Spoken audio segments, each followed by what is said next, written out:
Thank you all for the invitation to be here today. I know John sent around a paper of mine that looks at the governance, a lot of governance questions, if you read the paper, around the Common Core.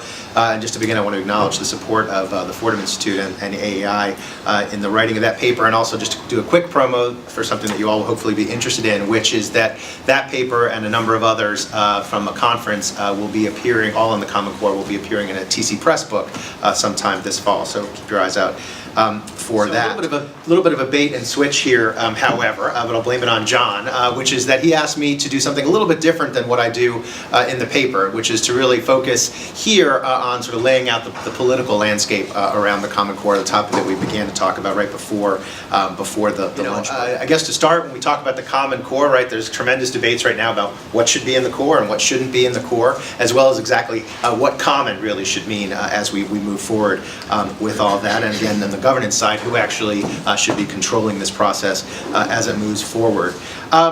So I think, there's certainly this profound sense, and I love the little backdrop that you had with the article titles kind of floating when we all came into the room this morning that showed, conveyed, I think, a very strong sense, right, that there's this building tide of opposition against the Common Core that might threaten to undermine the whole thing. I think if you read some of those headlines, you've been following what's been going on lately, right? Obviously, 5 states didn't join this thing from the get-go. You've had bills introduced in legislatures across the country: Missouri, Pennsylvania, Utah, South Carolina, Florida, Indiana, Alabama, Kansas, Georgia, Michigan, right, to withdraw those states from the Common Core. What's that? How many is that? I think, let's see, 1, 2, 3, 4, 5, 6, 7, 8, 9, 10. By that count. There have also been legislation and successful efforts in some places for states to withdraw from the assessment consortium. Here you have Alabama, Utah, Oklahoma, Pennsylvania, and Georgia. I mentioned already again in April that RNC resolution, right, coming out against the Common Core, which has caused a lot of concern. And then just a few weeks back, we saw the House pass an ESEA reauthorization bill that was anti-Common Core as well. Now, of course, that's a DOA in the Senate, right? So the influence of that, it's not going to be put into effect, but again, sort of a political statement about where the Republican Party is right now, at least in Congress, on the Common Core. But I do think, given that disaggregation has been a theme of our conversations today, it's important to kind of disaggregate the sources of opposition and the political turmoil around the Common Core.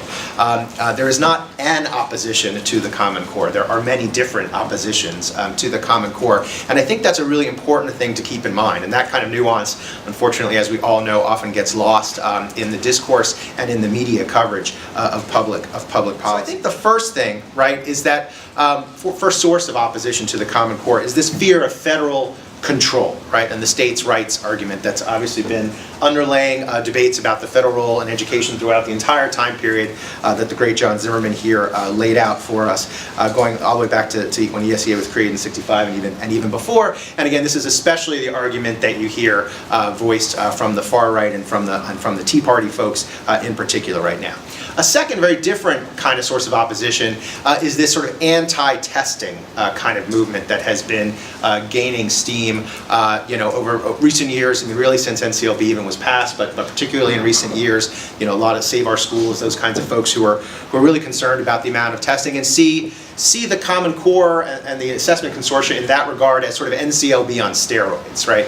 A lot of people see the Common Core as the remedy to the failings of NCLB, but I think for the average citizen, they see it more as just sort of an extension of the same kinds of sort of a policy sort of approach. Third, financial. Right, I mean, a lot of folks are concerned or opposed to the Common Core because of the real or perceived costs of what this is going to mean to states and districts and schools. Fourth, right, is I think concern about whether all of this is just moving too fast, right, and all the challenges that are going to happen. We're already seeing happen, and we saw people talking about them this morning to actually implement this thing so that it actually works.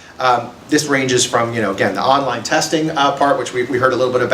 We've already seen some glitches in that in early states like Kentucky that have piloted this. Our state education agencies just really don't have the capacity to really help districts and schools roll these important reforms out.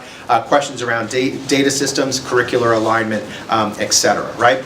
A fifth source of opposition is among even those people who may be supportive of the Common Core itself, is the linking of Common Core to accountability. Again, a source of Aaron's presentation a bit this morning, both for teachers, right, as well as for schools. And it's interesting in that regard, right, that Arnie Duncan gave what we like to call a waiver, right? A waiver from the waivers regarding states, which just speaks volumes of sort of where we are right now in federal role in education. We're already having waivers to waivers, right? But to permit states to pause, right, in the linking of teacher evaluation to the Common Core. I think it took Chris Cerf in New Jersey about 5 minutes to say no to that, and it does raise sort of a point that Heather alluded to in a different sense. The states are really approaching the use of these teacher evaluation systems and thinking about the use of the Common Core and how those two things relate in very, very different kinds of ways.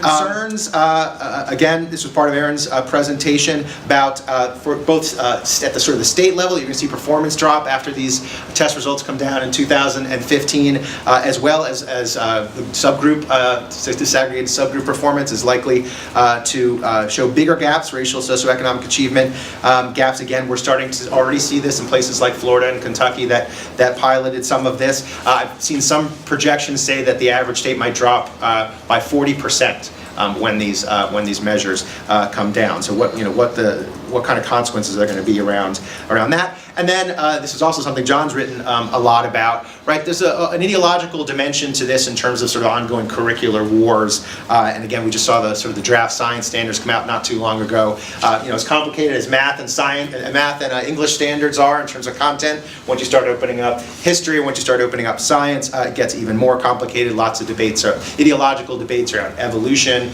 around climate change, and how that should be covered in science standards. And so all of that stuff together, right? These are different pieces, different opponents of the Common Core adhere to different individual pieces of that or a package of those different kinds of oppositions. And you're seeing really strange political alliances, right, around education, around the Common Core now, where you're seeing these sort of wonderful sort of Tea Party conservative, teachers union kinds of alliances around some of this stuff on the one hand, and then sort of a business and sort of civil rights, anti-poverty kind of coalition also. So very interesting sort of political bedfellows that this is all created.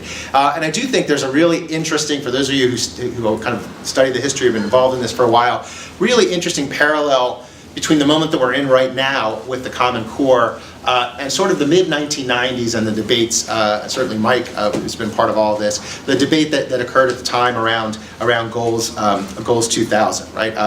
And at the time, and I think we're seeing this now as well, opposition to sort of this national curriculum, right? As a lot of people say, of course, Common Core is not a national curriculum. It's not really curriculum at all, which is maybe good politically, if bad substantively, as was alluded to this morning.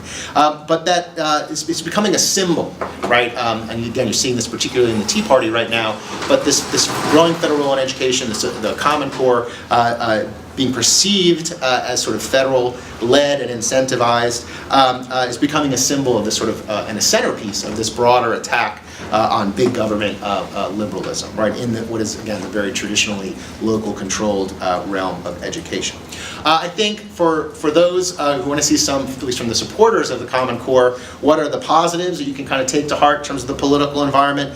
Well, the first is there's certainly been a lot of heat around the Common Core, but a lot of that heat has not been converted into fire, right? So a lot of those bills kind of being introduced and conversations in legislatures about pulling out of the Common Core, but the only one that actually passed was in Indiana, right? So a lot of action, but at least to date, not a lot of states actually pulling out. The second is that Obama and Duncan are really standing by the Common Core and fighting on its behalf. Now, that's a bit of a double-edged sword, right, as a lot of folks will tell you, because it does not help the argument of the NGA and the CCSSO and other folks who are saying this is not a federally led and controlled initiative. And so for all the folks who have these nightmares of, black helicopters swooping out of the sky and, federal agents storming the principal's office, it doesn't really help counter that kind of narrative. The third, the teachers unions are in a pretty sort of interesting space on the Common Core. I would characterize, some people might contest this, but I would characterize them as generally, at least at the national level, supportive, and I see this even at the local level of teachers in my kids' public school, supportive of the idea of the sort of increased rigor and expectations of the standard and the content of the standards, as well as more sophisticated kinds of assessment. Now, big bright line, however, right, not interested, at least as of yet, if they ever will be, having the new common assessments be tied to accountability. NGA, CCSSO, some people will say they're doing a good job or a bad job of fighting on behalf of the Common Core, but they're certainly still fighting for it. There was that reference to the Center on Education Policy survey that just came out last week, right? Which surprisingly, given sort of the narrative that you read about in the media, the survey of these sort of state education agency folks revealing that they don't see a lot of political resistance to the Common Core in their state. And when they were asked a question about whether their state was likely to withdraw or to modify substantially the way in which they approach the Common Core, the answer was no, overwhelming. Right? So I think that's a pretty interesting disconnect between kind of the public narrative and what insiders at least are seeing. Anti-poverty and civil rights groups on the left, I think, are for the most part, again, lumping them all together there, it's hard to do, but for the most part still on board with the Common Core, as are moderate Republicans of the sort that are at the Fordham Institute. The Jeb Bush is taking on kind of a more visible role, and even in Congress as well, though again that wasn't enough to prevent that ESEA rewrite from moving forward. So what I thought I would do now is having kind of laid out that political landscape, talk about some of these challenges now that are going to emerge, likely to emerge, sort of flashpoints, if you will, kind of going forward over the next couple of years, and what the paper that I wrote on governance was all about is governance and sustainability, right? Which is, given all of this political turbulence that we're already seeing before we even get the real rubber hitting the road here, when the real rollout, where we move from sort of piloting to full implementation, the governance questions largely remain unresolved, right? And there's the sense that you need both from a sort of a power and decision-making sort of perspective, but even more from a how are we going to defend this thing politically and create institutions that can do so, that those questions need to be resolved. There's not a lot of agreement about how they should be resolved. So some big issues.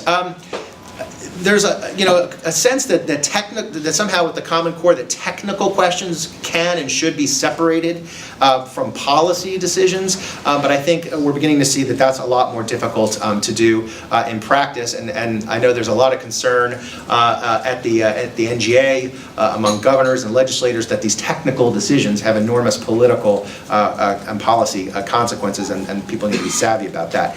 The alignment piece, Diane's paper that was sent out a few days ago, deals with this. This alignment and Mike alluded to this too, right, of sort of curriculum and state accountability policies, all manner of state policies with the Common Core is not, it's not going to happen automatically. It's very important, but probably not nearly enough effort and progress has been made on that front.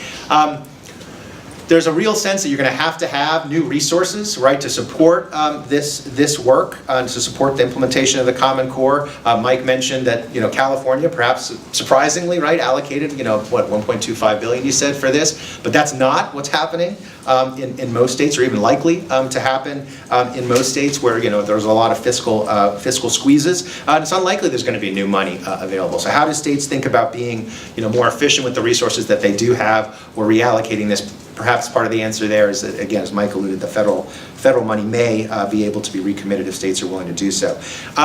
Communication and messaging, right? This is huge. I mean, there's a lot of misunderstanding about the Common Core out there among citizens and also among legislators at the state level that needs to be addressed by the supporters of the Common Core. And again, in particular, there's sort of this 2015 kind of doomsday date that looms out there when all that first round of test score data comes out, and it's going to be pretty bad. It's going to make a lot of states look really bad. And are states really preparing their citizens and their legislators for what's coming down? Kentucky's been held up as a positive example of a state that's doing that pretty well. One issue that's already emerging, and it's only going to get harder, right, is again, how common should the Common Core be? Obviously, the whole purpose of the endeavor, right, is to create national standards that can, get us away from all of the gaming, right, that we saw and the dumbing down of standards under No Child Left Behind, and permit true comparability, right, across districts and states. But at the same time, states, of course, are pushing back against that. Demanding, flexibility, and there's a sort of philosophical debate between, sort of state pluralism and flexibility on the one hand, again, versus this national, and that again gets back to governance. How are we going to make those kinds of decisions around the Common Core? What kind of flexibility and discretion you leave to states? Again, do districts and state leaders have the capacity to implement the Common Core effectively and to make the tough decisions when the political environment gets tough? Right, and again, that lack of capacity in the SEAs is tough. Right, they're operating in a new space, both around the teacher evaluation stuff and the Common Core. Really technical issues, oftentimes. Aaron alluded to the fact that they're having to outsource, a lot of the sort of technical capacity that they need to deal with these issues. But I think that's a challenge looking forward. Right. How we scale implementation on this, right? How fast should we see it move? Again, teaching, professional development for teachers, curriculum are going to be really key on this. We're already seeing with the release recently of the cost estimates on these assessments, right? That the good news is the consortium are supposed to be developing these high quality assessments. The bad news is, surprise, surprise, they cost more than the crappy assessments, right? And they're going to cost more in many cases than states have been paying on their assessments, and again, more than they may be willing to pay. And there's a real tension there between wanting to keep the costs down so that people will, stay on board and use them, not drop out, and to try to make them high quality as well. Right, and again, that accountability, when and how should various accountability, by the way, for not just teachers and schools, but also for students, right? This has a lot of interesting implications around states that have exit exams, for example, once you begin to link to Common Core and common assessments. And the coherence piece, right? What does that really require? Does coherence coming out of the Common Core movement really require sort of top-down standards or school level autonomy? There's two really different fears, I think, out there about sort of Common Core. One is that we're going to end up with 38,000 Common Core aligned textbooks, right? The other is that we're going to end up with one Common Core aligned textbooks, and that's a very different kind of challenge.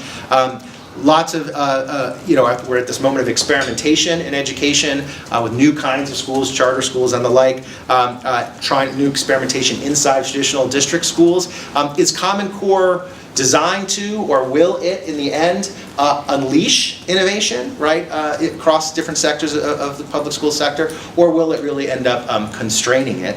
And that gets, I think, to a debate about the Common Core, different visions for the Common Core that have a lot of political implications as well, right? Which is, Neera Kingsland from New Schools for New Orleans has drawn this distinction that some of you may have heard between, in the reform movement today, between reformers, right? Those who try to use centralized authority either at the district or the state or the national level to sort of identify best practices, right, and good policy, and then mandate that as a way to improve schools, right? And then the relinquishers who say, well, no, what we need to do is empower, let a thousand flowers bloom, right? Let it empower local actors, principals, and teachers in the classroom, pull off as many of the mandates as we can, relinquish control, stop trying to reform the schools from the above, and let them reform themselves from the bottom up. Right, and I think the Common Core, again, people see the Common Core differently. Some see it as a way to really help relinquish control of schools, provide that common yardstick that we for so long lacked in education, right? Again, have the sort of that loosey-tighty problem they talk about in Washington all the time, right? Let's be tight on results, but sort of loose on inputs, and the Common Core is a key way to do that, versus that sort of, the one best system, to borrow from David Tyack, kind of approach to sort of, mandating from the top on down. And again, which which you think the Common Core is designed to do or will ultimately do has a big impact, I think, on how people view it. And let me just end with a couple of things on the governance piece from the governance paper. Right. Again, this long-term governance structure for the Common Core really hasn't been resolved yet, hasn't really been figured out, and when to figure it out and how to figure it out, a lot of debates, but I think that's an important issue going forward, right? There's also not really a formal mechanism in place for coordinating between the standards and the assessments, which everybody thinks that coordination is important, right? And the alignment question, right, is important too. But nobody really wants to see them governed by in a shared governance, right, or joint governance of the assessment and the core. And as Mike said, that's probably an impossibility now anyway, as more and more assessment consortium come online. Financing, right? Comes down to money oftentimes, right? Who's going to finance this expensive effort, particularly on the testing side going forward? The feds have got the deepest pockets, right? But again, there's a lot of concern about federal control, even if theoretically the strings aren't attached to the money, if that's even possible, right? And I think there's also a lot of concern, not just politically, that whether folks will sort of stay the course as things get tough going forward, as these results come out that are embarrassing to states. Two different concerns. One is that states will drop out, right, when the going gets tough, right? It's easy to sign on years before in the abstract when it sounds like a good idea and there's no real data, no real consequences, but that's about to change. Or, right, that political leaders are going to put a lot of pressure from the inside on the core and on the assessment consortia to sort of, again, dumb things down, dial things back, right? And so, I'll end by saying a couple of important inflection points over the next couple of years, right? First, Fed grants to the assessment consortia run out, right, next year, right? And so, how is again that assessment development going to be funded moving forward? The consortia, at least Smarter Balance and Park, have begun to take some steps in that direction, but that's going to be important. The next election cycle, right, November 2014, that's going to be a big one. Right? I mean, one of the weird things that we already saw, just over the last couple of years is you have had states and state political leadership that signs on to the Common Core, but then they leave office, right? And so then, before this thing even gets implemented, right? And so the people who are charged with implementing it were not the people who agreed to sign on, and it may not even, not be supportive. Right, and so we're going to see another wave, and this is going to be a political issue in the election. But regardless of that, there's going to be a lot of turnover, right, as well as at the SEAs, right. And so, again, a lot of that turmoil creates a sort of a knowledge problem, right. People all of a sudden new people have to get up to speed on all of this, right. But also, are they actually as wedded to it and supportive of it as their predecessors, right.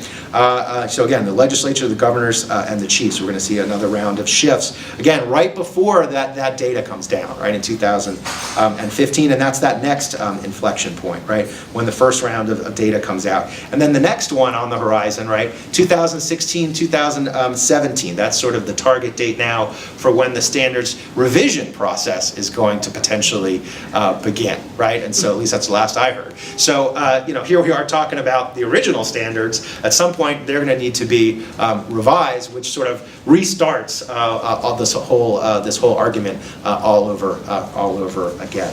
So I think I'll end there. Thank you. Thank you.